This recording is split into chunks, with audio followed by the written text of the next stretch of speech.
नमस्कार दोस्तों, भारतीय सिनेमा के इतिहास की इस रोमांचक यात्रा में आपका स्वागत है। जैसा कि मैंने अपने पिछले वीडियो में वादा किया था, आज हम भारतीय सिनेमा के शुरुआती दौर की गहराई में उतरेंगे और उन महान शख्सियतों और महत्वपूर्ण घटनाओं को याद करेंगे जिन्होंने इस उद्योग की नींव रखी। यदि आपको ये जानकारी पसंद आए तो कृपया चैनल को सब्सक्राइब करना न भूलें ताकि भारतीय सिनेमा से जुड़ी और भी दिलचस्प कहानियां आप तक पहुंचती रहें। तो चलिए बिना किसी देरी के शुरू करते हैं भारतीय सिनेमा के सुनहरे अतीत की कहानी।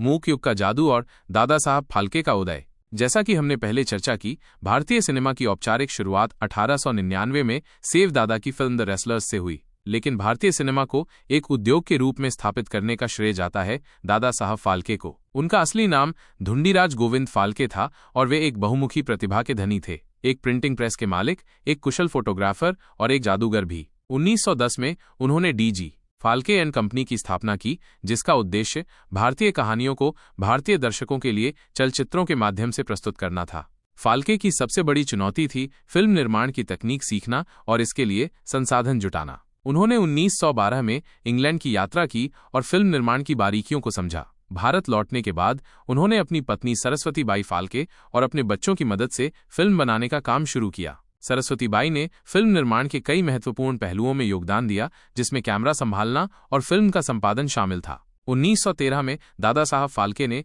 राजा हरिश्चंद्र बनाकर इतिहास रच दिया। ये 40 मिनट की मूक फिल्म थी जो पौराणिक कथा पर आधारित थी। फिल्म में सभी कलाकार पुरुष थे, यहाँ तक कि महिला पात्रों की भूमिका भी पुरुषों ने ही निभाई थी। राजा हरिश्चंद्र न केवल व्यावसायिक रूप से सफल रही, बल्कि इसने भारतीय दर्शकों को अपनी कहानियों को बड़े पर्दे पर देखने का एक नया अनुभव दिया। इस फिल्म की सफलता ने कई और लोगों को फिल्म निर्माण के क्षेत्र में आने के लिए प्रेरित किया। मूक फिल्मों का विकास और नई प्रतिभाओं का आगमन।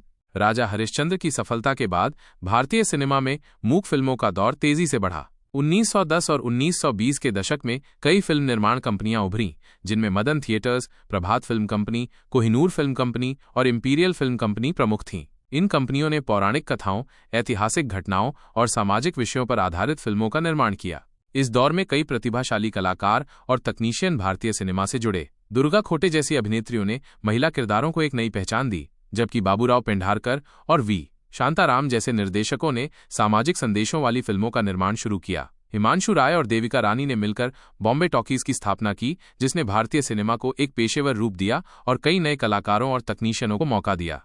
मूक फिल्मों के दौर में तकनीकी रूप से भी काफी विकास हुआ। कैमरा मूवमेंट, एडिटिंग और स्पेशल इफेक्ट्स के प्रयोग शुरू हुए। फिल्मों की लंबाई भी धीरे धीरे बढ़ने लगी। हालांकि मूक फिल्मों की अपनी सीमाएं थीं। संवादों और संगीत की कमी के कारण कहानी कहने का तरीका सीमित था।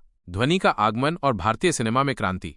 1931 भारतीय सिनेमा के इतिहास में एक क्रांतिकारी वर्ष था। आर्देशर ईरानी की आलम आरा ने भारतीय सिनेमा को एक नई दिशा दी। यह भारत की पहली बोलती फिल्म थी जिसने दर्शकों को न केवल किरदारों को देखने बल्कि उन्हें बोलते और गाते हुए सुनने का भी मौका दिया। आलम आरा की सफलता ने मूक फिल्मों के युग का अंत कर दिया और भारतीय सिनेमा में ध्वनि युग की शुरुआत हुई। ध्वनि के आगमन से फिल्म निर्माण की प्रक्रिया में बड़े बदलाव आए। अब अभिनेताओं को संवाद बोलना और गाना भी पड़ता था, जिससे उनकी प्रतिभा का एक नया पहलू सामने आया। संगीत भारतीय फिल्मों का एक अभिन्न हिस्सा बन गया। आलम आरा में W.M. खान द्वारा गाया गया गाना दे दे खुदा के नाम पर भारतीय सिनेमा का पहला गाना माना जाता है और ये रातों रात हिट हो गया। ध्वनि युग की शुरुआत के साथ सिनेमाघरों की संख्या में तेजी से वृद्धि हुई और दर्शकों की संख्या में भी भारी इजाफा हुआ। अब फिल्में और भी अधिक लोगों तक पहुंचने लगी थीं और इसने भारतीय समाज पर गहरा प्रभाव डालना शुरू कर दिया था। स्वतंत्रता और सामाजिक संदेशों का युग। आजादी के बाद भारतीय सिनेमा ने एक नई दिशा पकड़ी। सत्यजीत रे, बिमल रॉय, ख्वाजा अहमद अब्बास और गुरुदत्त जैसे फिल्म निर्माताओं ने सामाजिक रूप से प्रासंगिक विषयों पर फिल्में बनाना शुरू कर दिया। उनकी फिल्मों ने गरीबी, बेरोजगारी, जातिवाद और सामाजिक अन्याय जैसे मुद्दों को उठाया। सत्यजीत रे की पाथेर पांचाली 1955 जैसी फिल्मों ने भारतीय सिनेमा को अंतर्राष्ट्रीय स्तर पर पहचान दिलाई। 1950 और 1960 के दशक को भारतीय सिनेमा का स्वर्ण युग कहा जाता है। इस दौर में बनी फिल्में आज भी क्लासिक मानी जाती हैं। राज कपूर की सामाजिक संदेशों वाली फिल्में, गुरुदत्त की मार्मिक कहानियां, दिलीप कुमार और मीना कुमारी जैसे कलाकारों का शानदार अभिनय, ये दौर भारतीय सिनेमा के लिए एक सुनहरा अध्याय था। मसाला फिल्मों का उदय और बॉलीवुड का प्रभुत्व। 1970 के दशक में भारतीय सिनेमा में मसाला फिल्मों का चलन शुरू हुआ। इन फिल्मों में एक्शन, रोमांस, कॉमेडी और ड्रामा का मिश्रण होता था, जो दर्शकों को भरपूर मनोरंजन प्रदान करता था। अमिताभ बच्चन इस दौर के सबसे बड़े सुपरस्टार बनकर उभरे। मनमोहन देसाई और प्रकाश मेहरा जैसे निर्देशकों ने ऐसी कई सफल फिल्में बनाईं। धीरे धीरे मुंबई स्थित फिल्म उद्योग बॉलीवुड के नाम से जाना जाने लगा और ये भारतीय सिनेमा का पर्याय बन गया। आज बॉलीवुड दुनिया का सबसे बड़ा फिल्म उद्योग है, जो हर साल हजारों फिल्मों का निर्माण करता है और दुनिया भर में लाखों दर्शकों का मनोरंजन करता है। भारतीय सिनेमा का इतिहास एक लंबी और दिलचस्प यात्रा रही है। मूक फिल्मों के शुरुआती दौर से लेकर आज के वैश्विक स्तर पर पहचान बनाने तक भारतीय सिनेमा ने कई बदलाव देखे हैं। ये सिर्फ मनोरंजन का साधन नहीं है, बल्कि ये भारतीय संस्कृति, मूल्यों और आकांक्षाओं का प्रतिबिंब भी है।